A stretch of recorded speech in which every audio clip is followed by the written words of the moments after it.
नमस्कार, SBT news में आपका स्वागत है। पेश है 20 जुलाई शनिवार सुबह 6:15 बजे राजस्थान की बड़ी खबरें। राजस्थान की पूर्व मुख्यमंत्री वसुंधरा राजे ने शुक्रवार को झालरापाटन शहर में स्कूटर पर घूमकर कार्यकर्ताओं और आम जन का आभार व्यक्त किया। इस दौरान उन्होंने उनकी समस्याएं भी सुनी। साथ ही मौके पर मौजूद अधिकारियों को आमजन की समस्याओं पर ध्यान देने के निर्देश भी दिए। राजे ने कार्यकर्ताओं का धन्यवाद देते समय एक बाइक पर यात्रा की। वहीं कुछ देर बाद झालरापाटन नगर परिषद के पार्षद महेश शर्मा के स्कूटर पर बैठकर नगर में घूमकर कार्यकर्ताओं का धन्यवाद किया, उनकी समस्याएं भी सुनी। साथ ही मौके पर मौजूद अधिकारियों को आमजन की समस्याओं पर ध्यान देने के निर्देश भी दिए। आरपीएससी की ओर से आरएएस मुख्य परीक्षा 2023 शनिवार को शुरू होगी। इस परीक्षा का आयोजन जयपुर, जोधपुर, अजमेर, कोटा, उदयपुर मुख्यालय पर किया जाएगा। करीब 2 पारियों में यह परीक्षा आयोजित होगी। इसे लेकर आरपीएससी के साथ पुलिस ने भी सभी सुरक्षा की पुख्ता इंतजाम किए हैं। आयोग सचिव रामनिवास मेहता ने बताया कि आरएएस मुख्य परीक्षा 20 और 21 जुलाई को सुबह 9 बजे से दोपहर 12 बजे और दोपहर 2:30 बजे से शाम 5:30 बजे तक होगी। कैंडिडेट्स का एडमिट कार्ड वेबसाइट पर अपलोड हो चुके हैं। एग्जाम अजमेर, जयपुर, जोधपुर, कोटा एवं उदयपुर जिला मुख्यालय पर होगा।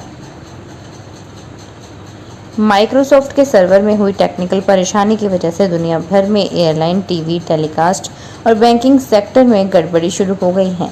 इसके बाद एयरलाइंस ने फ्लाइट्स के संचालक को कुछ देर के लिए होल्ड कर लिया है। इसकी वजह से अब आम जनता को परेशान होना पड़ रहा है। दरअसल शुक्रवार दोपहर अचानक माइक्रोसॉफ्ट के सर्वर में टेक्निकल प्रॉब्लम्स आ गई, जिसके बाद एयरलाइंस कंपनियों के काउंटर पर लगे कंप्यूटर ठप हो गए। इसकी वजह से फ्लाइट्स का संचालन रोकना पड़ा। जयपुर एयरपोर्ट से भी दिल्ली, मुंबई, बेंगलुरु समेत देश के अलग अलग राज्यों में जाने वाली 6 से ज़्यादा फ्लाइट्स के संचालन को फिलहाल रोक दिया गया है, जिसकी वजह से 1500 से ज़्यादा यात्रियों को जयपुर एयरपोर्ट पर परेशान होना पड़ रहा है। 2023 बैच की ट्रेनी आईएएस ऑफिसर पूजा खेड़कर के खिलाफ यूपीएससी ने एफआईआर दर्ज कराई है। यूपीएससी ने आरोप लगाया है कि पूजा ने अपनी पहचान बदल कर यूपीएससी की तय सीमा से ज़्यादा बार सिविल सर्विसेज के एग्जाम दिया है। दिल्ली पुलिस की क्राइम ब्रांच ने पूजा के खिलाफ जालसाजी, धोखाधड़ी, आईटी एक्ट और डिसेबिलिटी एक्ट के तहत केस दर्ज किया है। इसके अलावा यूपीएससी ने पूजा को नोटिस जारी कर सिलेक्शन कैंसिल करने को लेकर भी जवाब मांगा है। यूपीएससी ने कहा कि पूजा के खिलाफ गहन जांच की गई।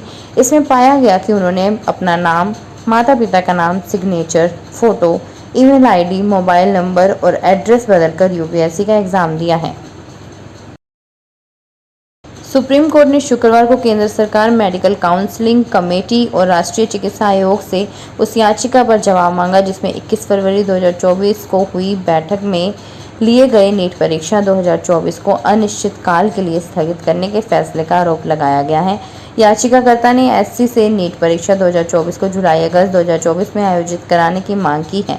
साथ ही 21 फरवरी को हुई बैठक में लिए गए एनएमसी के नीट एसएस परीक्षा 2024 स्थगित करने की मांग की है। इलेक्टोरल बॉन्ड का मामला एक बार फिर सुप्रीम कोर्ट पहुंच गया है। एनजीओ कॉमन कॉज और centre for public interest litigation ने बॉन्ड के लेन देन को लेकर सुप्रीम कोर्ट की निगरानी में एसआईटी जांच की मांग की है। इस पर 22 जुलाई को सुनवाई होगी। सुनवाई सीजेआई डीवाई चंद्रचूड़, जस्टिस जेबी पारदीवाला और जस्टिस मनोज मिश्रा की बेंच करेगी। दोनों एनजीओ की ओर से एडवोकेट प्रशांत भूषण ने यह याचिका लगाई है। कोर्ट ने याचिका स्वीकार करते हुए कहा कि इससे जुड़ी बाकी याचिकाओं को भी एक साथ सुना जाएगा। अविश्वास प्रस्ताव गिरने और कुर्सी बच जाने के बाद कांग्रेस की प्रधान इंदिरा डूडी झुंझुनू में भाजपा नेता बबलू चौधरी के घर पहुंची और पत्रकारों से बातचीत की। उन्होंने कहा कि मैंने आज हालांकि भाजपा ज्वाइन नहीं की है, लेकिन मैं बबलू चौधरी का 24 घंटे कहना मानूंगी। उनके व उनके कार्यकर्ताओं के जो भी काम होंगे वह करूंगी। एक सवाल के जवाब में उन्होंने कहा कि कांग्रेस के संगठन में कमजोरी की कोई बात नहीं है। मैं किसी से धोखा नहीं करूंगी, जिसके साथ रहूंगी खुले में रहूंगी। उन्होंने कहा कि कांग्रेस सांसद ब्रजेंद्र ओला का कर्ज था, मैं उनका कर्ज उतार चुकी हूं। नेता प्रतिपक्ष राहुल गांधी ने उत्तर प्रदेश के गोंडा में ट्रेन हादसे पर चिंता व्यक्त की है और साथ ही साथ सरकार को यात्रियों की सुरक्षा और दुर्घटनाओं की रोकथाम के लिए अपनी रणनीति देश के समक्ष रखने की मांग की है। बता दें कि उत्तर प्रदेश के गोंडा जिले में बृहस्पतिवार को चंडीगढ़ से डिब्रूगढ़ जा रही एक ट्रेन के 8 डिब्बे मोतीगंज जिलाही रेलवे स्टेशनों के बीच पटरी से उतर गए।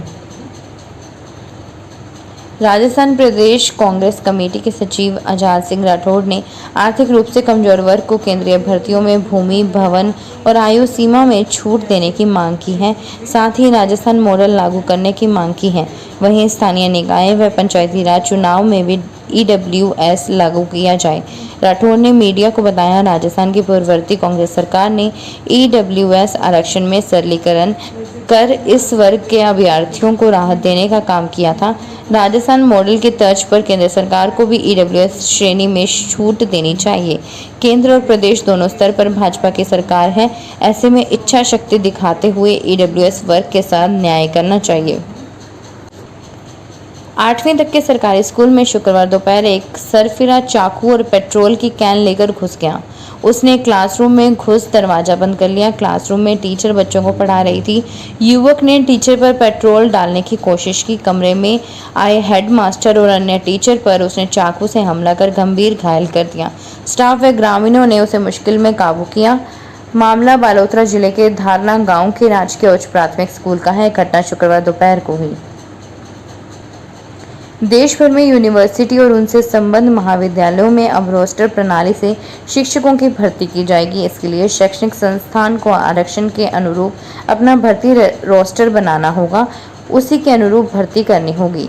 UGC को भरे हुए और रिक्त पदों की सूचना 31 जुलाई तक ऑनलाइन पोर्टल के माध्यम से भेजनी होगी। यूनिवर्सिटी और कॉलेजों को पोर्टल पर यह जानकारी भी देनी होगी कि कितने पद रिक्त हैं, अभी तक पदों पर भर्ती क्यों नहीं की और क्या प्रयास किए जा रहे हैं। UGC के इस पत्र के बाद राज्य सरकार की स्टेट यूनिवर्सिटी, कॉलेज सहित निजी यूनिवर्सिटी में भी हलचल शुरू हो गई है।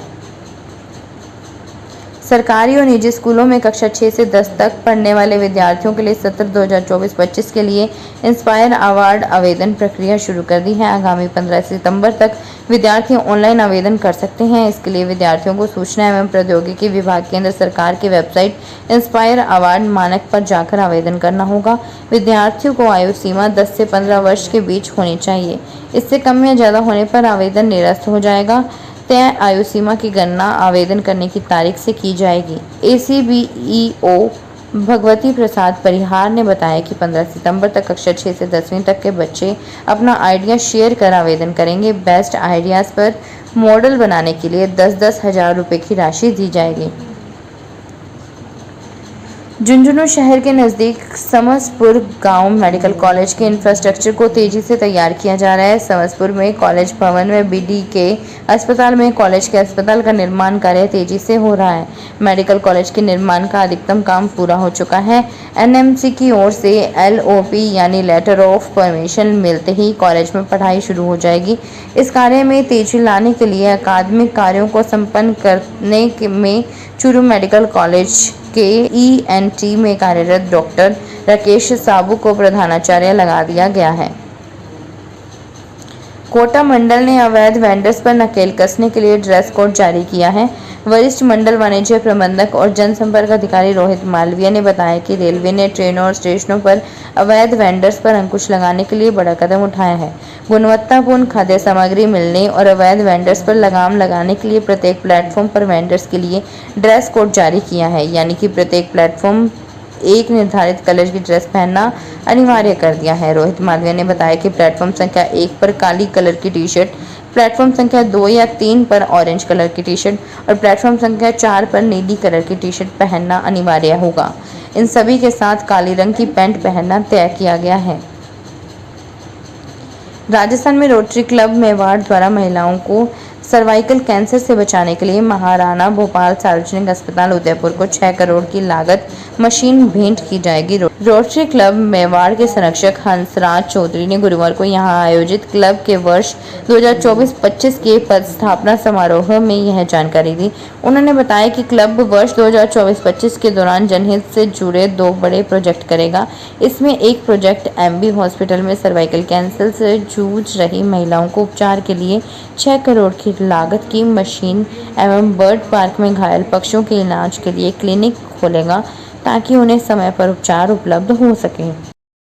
फिलहाल खास खबरों में इतना ही। ताज़ा खबरों की जानकारी के लिए देखते रहिए एसबीटी न्यूज़। धन्यवाद।